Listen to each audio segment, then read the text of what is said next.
Hello, folks. Tara here with the Wifey School Podcast. This is a new start to a new series called Hard Conversations. And like the Wifey Wake Up podcasts, all of them or a majority of them will be done with no makeup. And except for, on occasion, I will spare you my glean, although not today.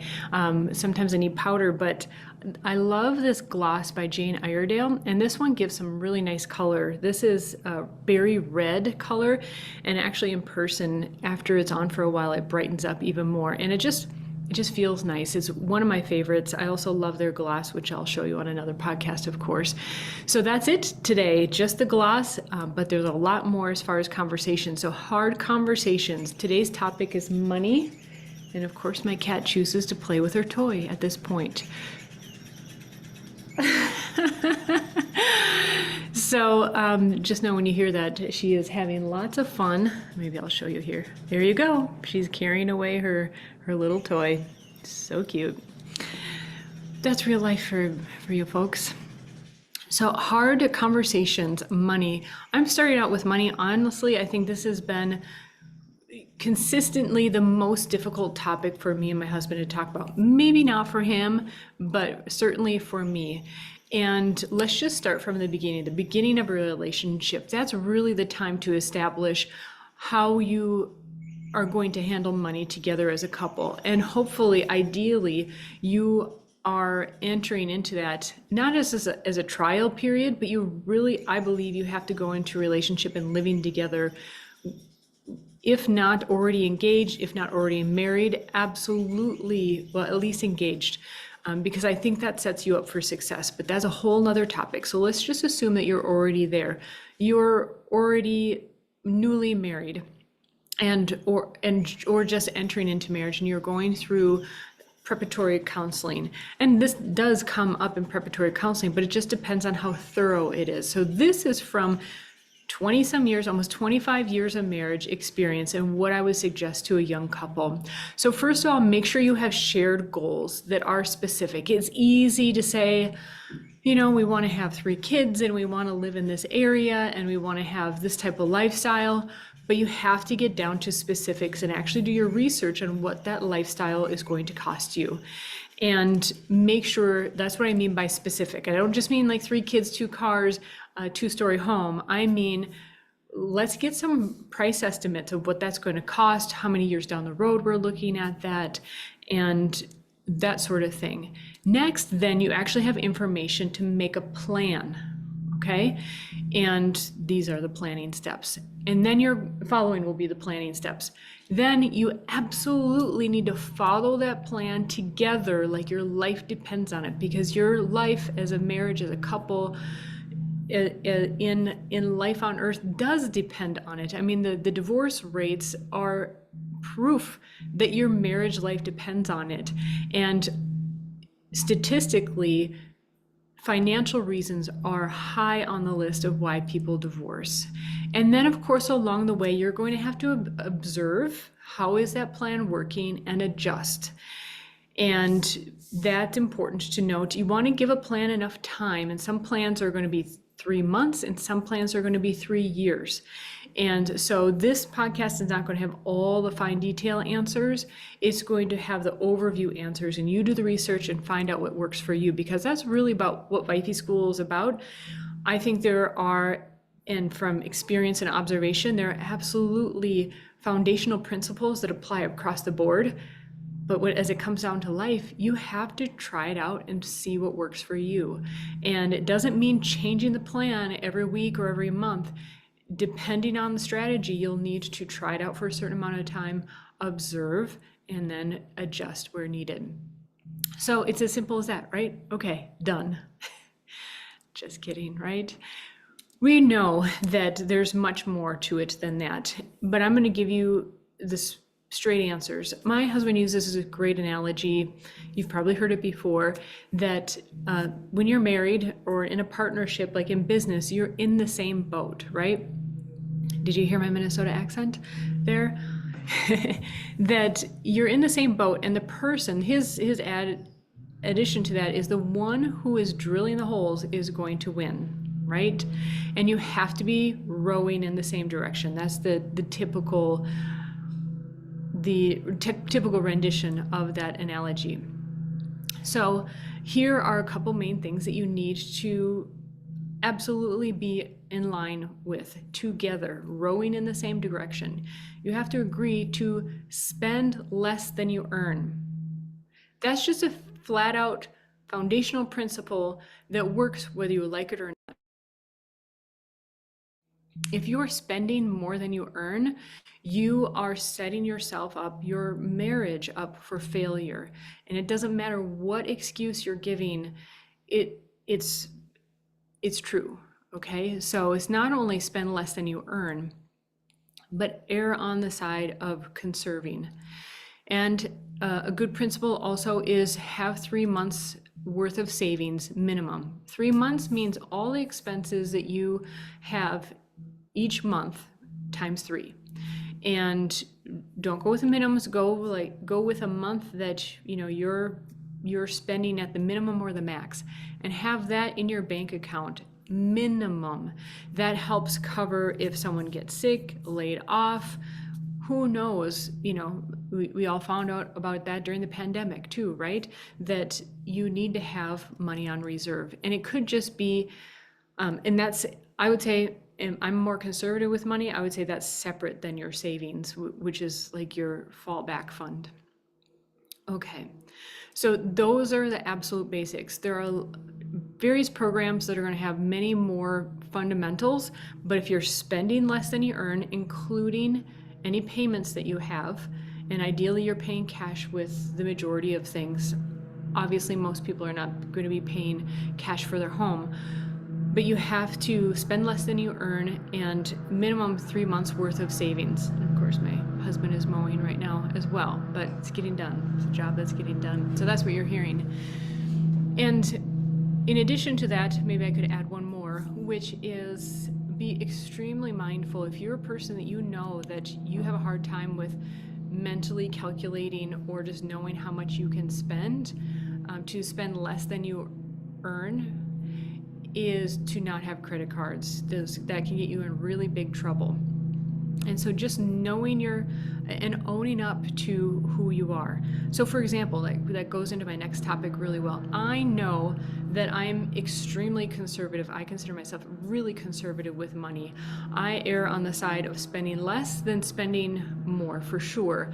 I, before making a big purchase, considering, for example, a car payment, right? Making sure that I have backup savings to cover in a dip, in a time where there's a lull. All sorts of considerations like that. Of course, if you have a vehicle, there are repairs. So many things like that. So knowing what kind of money manager you are. So what is essential in marriage, and what you're going to find out anyways, but it helps to put a name to it, is to know what your mentality is when it comes to money. And here are some examples. Like I said, you're going to figure this out eventually, but you're going to figure it out by bashing heads. So I'm going to give you a heads up and give you some names for these.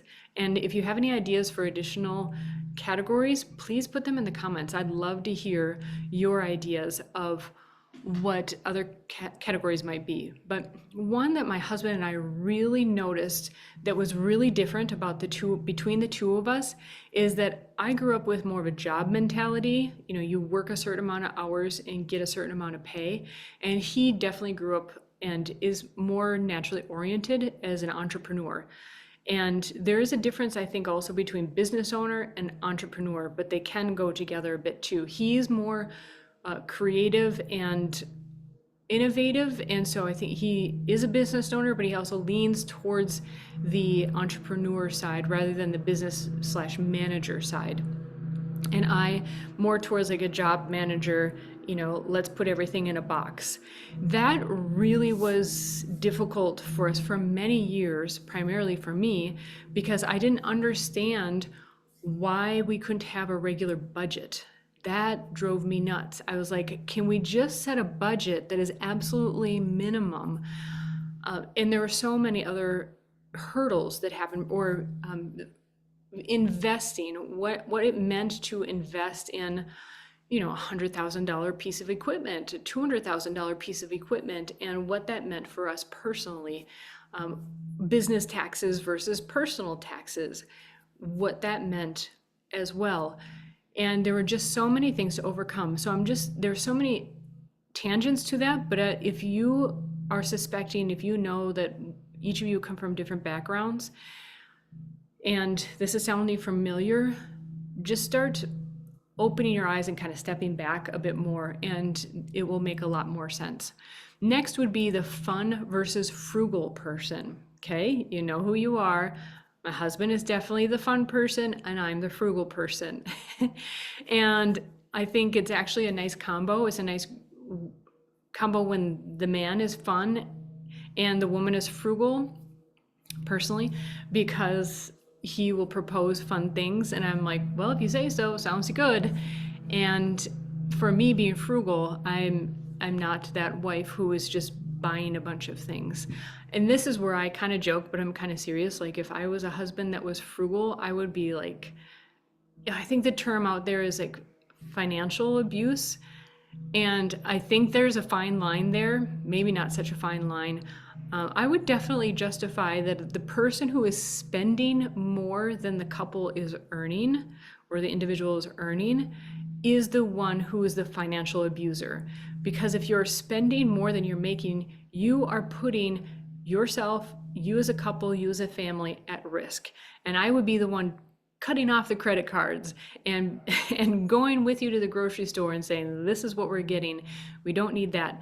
So again, I think it's good when the husband is the fun one and the wife is the frugal one. I am obviously speaking from experience here, but that is my experience and observation for sure. I've heard of husbands cutting off the credit card, and I've said to my husband, yeah, I'd probably do that too.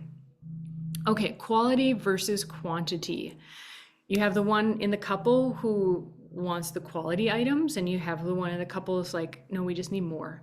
Now there's a difference, right? If you're stocking up and you like to buy in bulk, and it just makes sense financially, you have the space for it, that's different. But if I'm talking about the person who feels that they like a shirt and they buy 10.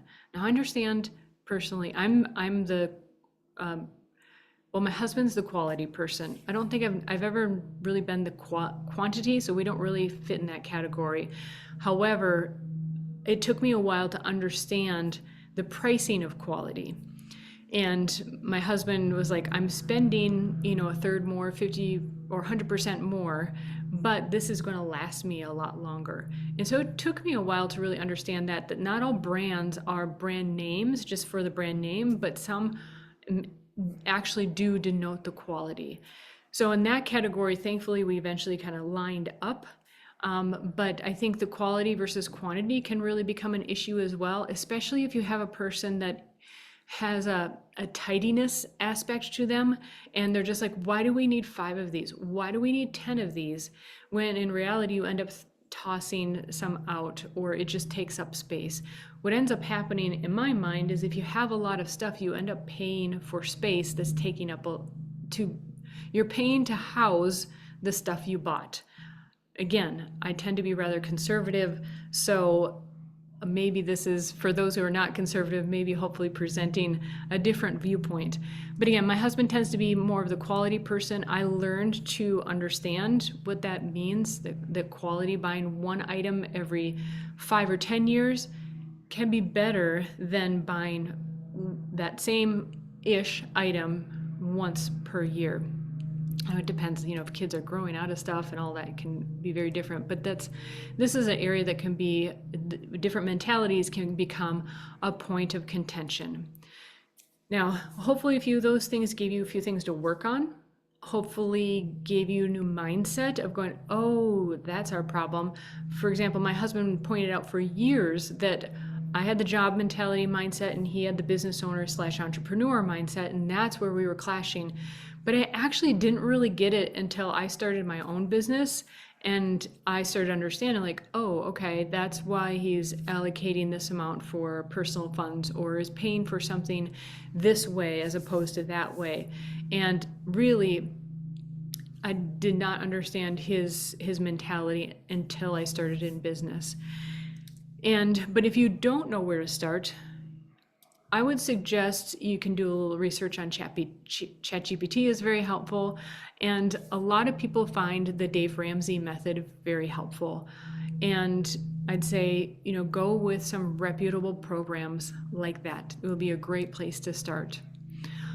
Okay. And last but not least, okay, these are foundational principles. You absolutely have to be working together. You have to consider that you are in the same boat, even if you're each making your own money and you handle it separately, and then you have a house fund, for example. That house fund, you as a couple, you are in the same boat. And so you have to have a plan that works for you and your current and your future plans. You have to talk. And I definitely know that once you're already beating heads and having a difficult time talking, you don't want to talk about it, right? But not talking about it does not help.